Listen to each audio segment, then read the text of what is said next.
What is up, guys? DJ Eastwood here. This is the Run It Back podcast. Thank you for tuning in. As always, if you're a returning subscriber, if you're not, please hit that subscribe button and the little bell next to it for post notifications. I know you watch these videos all the time and you're not subscribed. 50% of you, okay? I get like 3,000 or 4,000 views on the video and only 2,000 subscribers. So some fishy's going on. If you watch the video and enjoy it, do me a huge favor. Hit the subscribe button and hit the like button on the video. Helps me rank in YouTube. Now listen, man.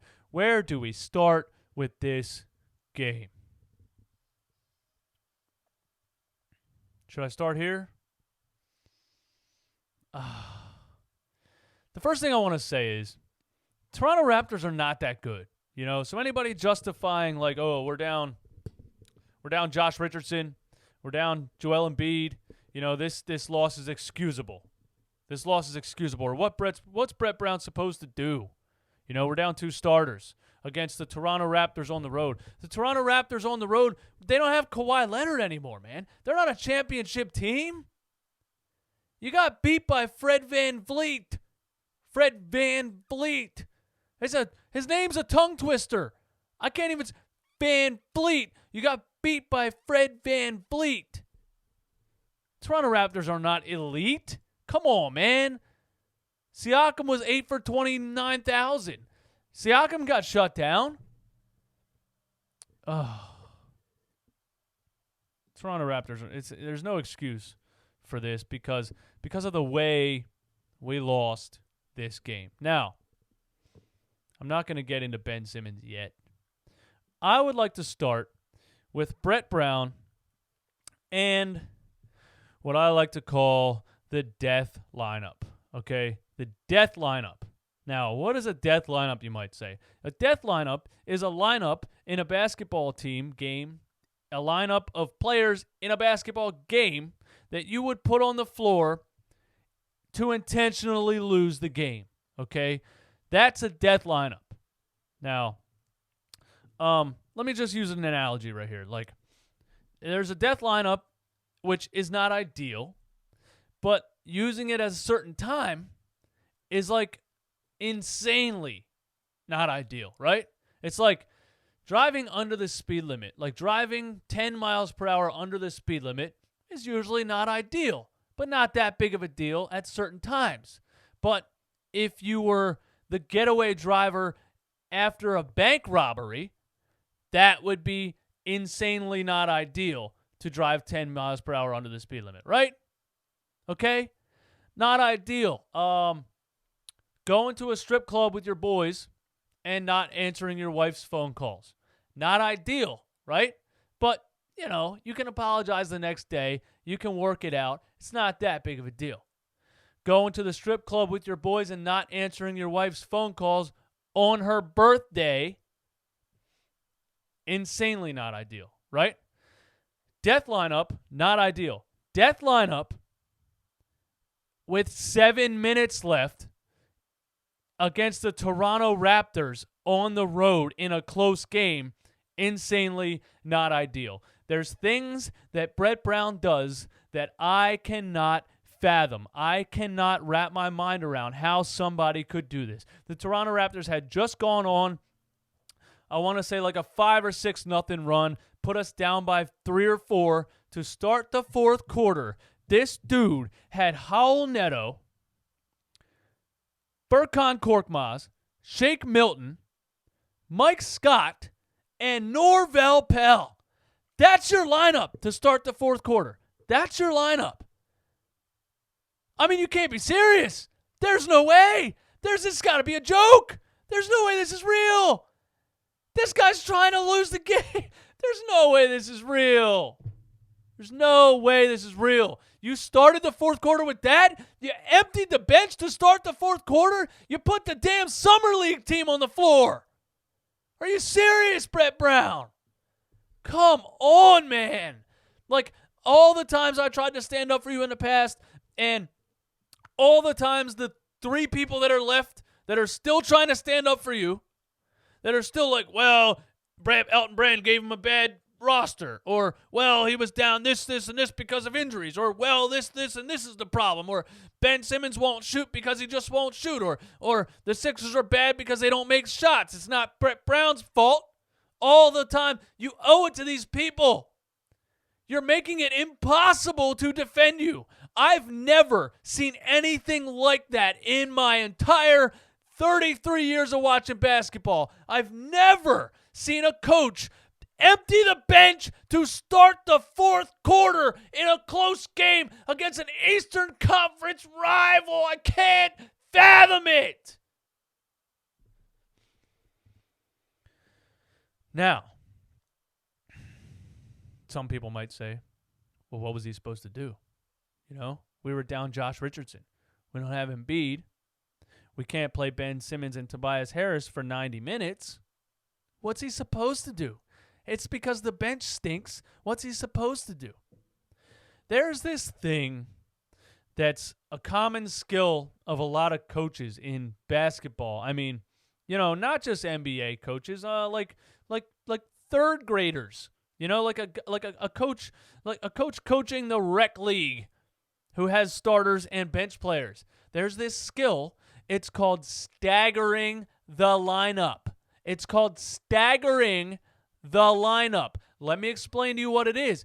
This is when you have your starters on the floor, okay? And you take, say, 2 of them off the floor to start giving them rest. You leave 3 on the floor. You bring 2 bench players on the floor. Now you have 3 starters, 2 bench players, correct? Now you're going to take maybe 1 more of those starters off the floor, add a 3rd bench player, okay? Now you take another starter off the floor and bring one of the other starters that's been resting for 3 minutes back onto the floor. You never have 5 deep bench players on the floor at the same time in any point of the game, let alone the fourth quarter. There is no reason you would ever have Howell Neto, Shake Milton, Furkan Korkmaz, Mike Scott, and Norvell Pell on the floor all at the same time in the fourth quarter of a game against the Raptors. There's no way. There's just no way. No coach would do that. Oh. That's all I got about Brett Brown and his death lineup, man. That's just unbelievable. That is just unbelievable. Let's talk about Ben Simmons for a quick second. Because, I said, I'm sorry, Ben, you're an all-star after the 34-point triple-double. After what I saw him play like against the Knicks and the Nets, I made the mistake of getting too high on Ben Simmons against bad teams. And, some Ben Simmons haters were like, don't worry, bro. Don't worry. Wednesday against the Raptors, he'll be right back to what he was. Wednesday against the Raptors, he'll be right back. Wednesday against the Raptors, he'll be right back. And I was like, yo, chill, man. And I almost took a bet. I almost took a prop bet of Ben Simmons scoring 20-plus points and the Sixers winning this game, but I didn't do it because I felt a little fishy about it being against the Toronto Raptors in Toronto. Not because the Toronto Raptors are elite, but because Ben Simmons stops playing on the offensive side of the floor against good teams, okay? He played a great defensive game. Siakam was 8 for 9,000, like I said, but Ben Simmons in this game, in 40-plus minutes, shot the ball 7 times. 7 times. How can this happen? How can you have a 34-point triple-double 2 days ago, put the team on your back, be the superstar that this team needs you to be, and 2 days later, against a team who doesn't suck ass like the Brooklyn Nets, you shoot the ball 7 times. There's no excuse for it. I can't. There's nothing else you can say anymore, man. There's nothing else you can say. And I didn't look at the numbers of, because Ben against the Nets, he played center at times. He was running power forward a lot, setting screens. There was Neto and Ben Simmons pick and rolls, all that stuff. I don't remember seeing that in this game. I don't remember seeing Howell Neto play alongside Ben Simmons in this game. I said last video, Brett, please don't go back on it. Look at what you had success doing. Watch the tape. Look at what worked and build on it. But he didn't build on it. He went completely back to playing Ben Simmons at the point guard position full time. And guess what? The paint is clogged. There's nowhere to go. Ben Simmons can't get a shot up because he's at the top of the key with the ball and he doesn't know what to do with it up there. He's a power forward. Very skilled power forward. Point guard in transition. That's fine. He's not a point guard in a half court. So we go back to Ben. Well, after the death lineup, we put Ben Simmons back at point guard. We put all the starters back on the floor, and we fight to the teeth to try to keep this game close. We got bailed out by a couple of Matisse Thybulle three-pointers, but the offense just looks so stagnant when Ben Simmons is running point guard in the half court. It just does. So I don't know. I don't know what the deal is. 7 shot attempts? Come on, man. You gotta give me something better than that. Now, we make so much out of Ben Simmons' three-point shooting or lack of three-point shooting. We make it such a big deal. We make it such a huge thing. And a lot of people are like, it's not that big of a deal. He'll shoot it when he's ready. He'll shoot it when he's comfortable, whatever. And we make it seem like it's this astronomical feat. We make it seem like it's this insane accomplishment that he needs 5 years. He needs 5 years to get ready to do this. I want to let you know something. Zion Williamson, off of a torn meniscus, surgery, first NBA game tonight. He comes in on a minutes restriction. Basically, the coaches, the medical staff, and everyone else in the world is telling him, listen, man, just take it easy. Go out there, jog around a little bit. Don't do anything too crazy. He got the ball at the top of the key. The defense sagged off and dared him to shoot it like they do Ben Simmons. And what did he do? He looked right at the rim, and he shot the ball like a basketball player would shoot the ball. He looked at the rim, and he shot the ball. It's just part of the game. I can't figure it out. I can't figure out how it's so difficult for somebody to square up, look at the rim, and shoot the damn ball. I can't figure it out, man. Zion Williamson shot the ball. He's not a great three-point shooter. It's up here. He shot it, and he shot it again, and he shot it again, and he went 4 for 4 from 3, and he scored 17 points in 3 minutes. We're not talking about Zion in this video. I'm just using an example, and he's not going to shoot 4 for 4 from 3 all the time. I'm just saying, a young rookie, first NBA game, you're talking about Ben Simmons needs to get the confidence and needs to get comfortable. This kid just walked out there after knee surgery on a minutes restriction and just looked at the rim and let it fly. It's not that hard to do. You just take the basketball and you shoot it at the rim. That's all you do. I have something I want to talk about really quick. So we shot 46 threes in this game, which is hilarious because you built this roster to play bully ball and not be some kind of crazy high-scoring offense that's going to shoot 46 three-pointers in a game. And here we are shooting 46 threes. I mean, Mike Scott, Al Horford, are these really the people you want jacking up 8, 9, 10 threes in a game? Tobias Harris? No, it's not. But I have a question for you guys. Since we're gonna shoot, since now we're shooting 45, 46 threes in a game, I have a question for you guys. Who do you think has the highest 3-point percentage on this team? Since we're a 3-point shooting team now, and we need to put all of our best 3-point shooters on the floor, who do you think has the best 3-point percentage on this team? I'll give you a hint. His name rhymes with Trey Burke. Trey Burke has the highest 3-point percentage on this roster at 44%. Now you would think going down Josh Richardson, now you're down a ball handling guard, right?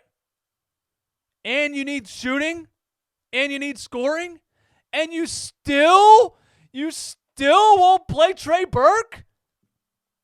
What did this guy do to you, Brett? I almost threw up. This is making me so sick. What did this man do to you? You have full-on refused now, absolutely refused to play this guy a single NBA minute. You would rather play Neto and Shake Milton? You would rather play Neto and Shake Milton. You'd rather play a G-Leaguer. What did Trey Burke do to you? I need to know it. When is a reporter going to ask him what Trey Burke did? I don't understand it. But check this out, man. Trey Burke in 2019-2020 season, 47.9% field goal percentage, 44.4% from three-point range. He is shooting 40.7% on catch-and-shoot threes. He's shooting 40% on pull-up two-point jump shots. He has a 115.1 offensive rating in three quarters. He has a 7.2 net rating. That's the highest on the team. He has a 23.9% assist percentage. That's the second highest on the team. And he has a 6.3% turnover ratio. That's the second best on the team.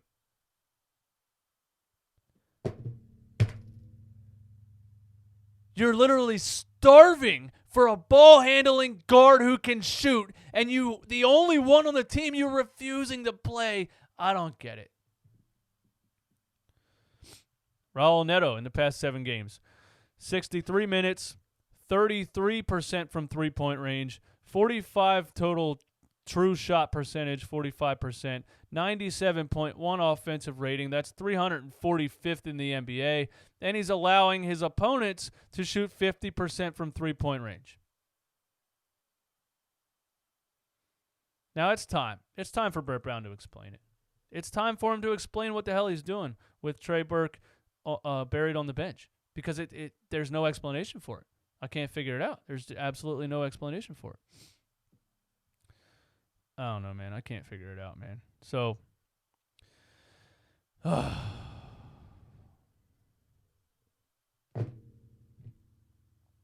so it's Toronto.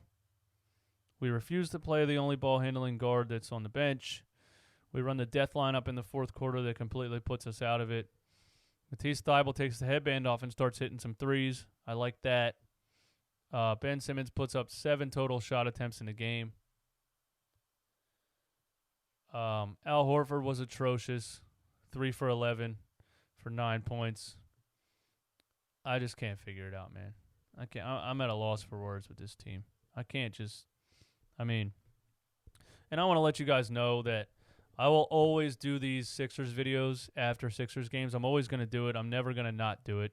Yeah, I just want to let you guys know I'm always going to do these Sixers videos after Sixers games, so you never have to worry about that. I'll always be right here to give you my thoughts on and opinions after a Sixers game, and random videos talking about certain topics about, trade targets or what have you. But I am going to start talking about some other things on this channel, because I'm just driving myself nuts saying the same thing every day about the Sixers. I'm going to start, talking more about the Eagles offseason moves on this channel. I'm probably going to start giving opinion pieces on other topics around the NBA, other topics in Philly sports. As we get closer to the Philadelphia Phillies season, I'm going to start talking about the Phillies on this channel. So I'm just want to let you know there's going to be a lot of other topics coming up on this channel. This is not strictly a Sixers channel.